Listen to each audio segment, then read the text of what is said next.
Another thing that most people are a misconception is that horses can't go in snow. We tried it. Horses can't go in snow, and nor can elephants. But with some with some refit gear, they can go through snow. But yeah, they had little woolly socks, and they had little woolies, and they had little what Lucifer Star, what I made. Another thing that I made, another number one seller of Lucifer Star was, of course, like I said, I always saw myself as a little kid with a great big black hat.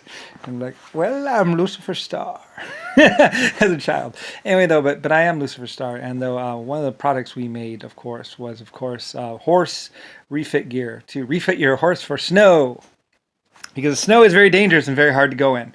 So basically, like a wool skin or a furry thing, basically like a bear hide, pretty much, or something like that.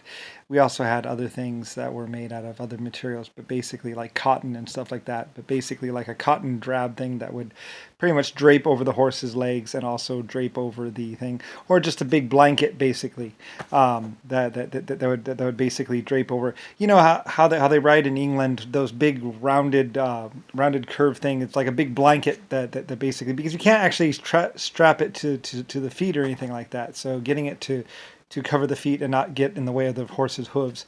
Yes, we had a very big research project, by the way. I spent quite a bit of time. But the blanket seemed to work the best. Basically a big blanket that just went on all sides of the horse, but usually, sometimes it would get wet and it would get weighed down. And it's always a problem. Basically, horses and other things really didn't do well in snow.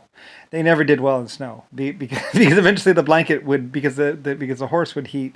And it gets all complicated where you need a barrier, because one side is a protection thing and one side keeps the water and the moisture from getting in, because the horse is warm, and the blanket, the water will tend to melt and then freeze again, against the horse and stuff like that, or at least create like a thermal barrier and all that other stuff. So you need kind of like it gets all complicated where you need like a like something that won't absorb the water but will repel the water and all that other stuff. Anyway, it's actually a lot. It was actually a really complicated thing. And of course, Lucifer Star, we sold horse refit kits for the snow, so you could go riding in the snow and stuff like that, and not actually.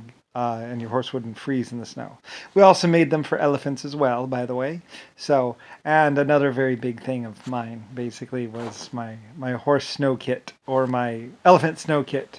But we also made snow kits for other animals as well, including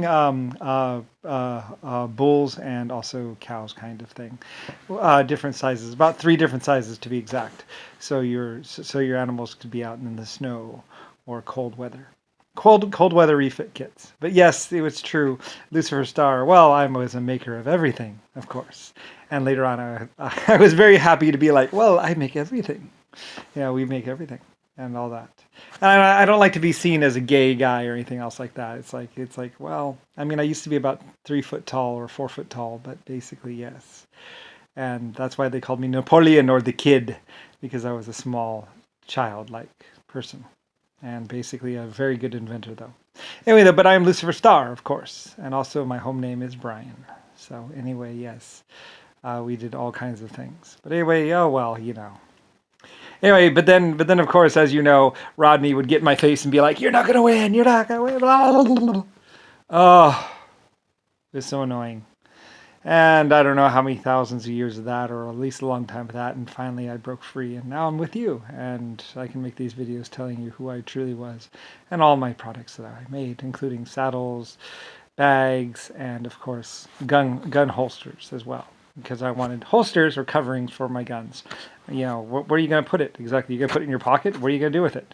So we made the kind of holsters, of course, that went around, like this with the gun on the side, and of course also a holster underneath the armpits, where you could put your gun in there. So anyway, yeah, well, most people might hate me, but well, we made them, and they were some of the best sellers, and things that the G-men like to use and other stuff, including John McCain.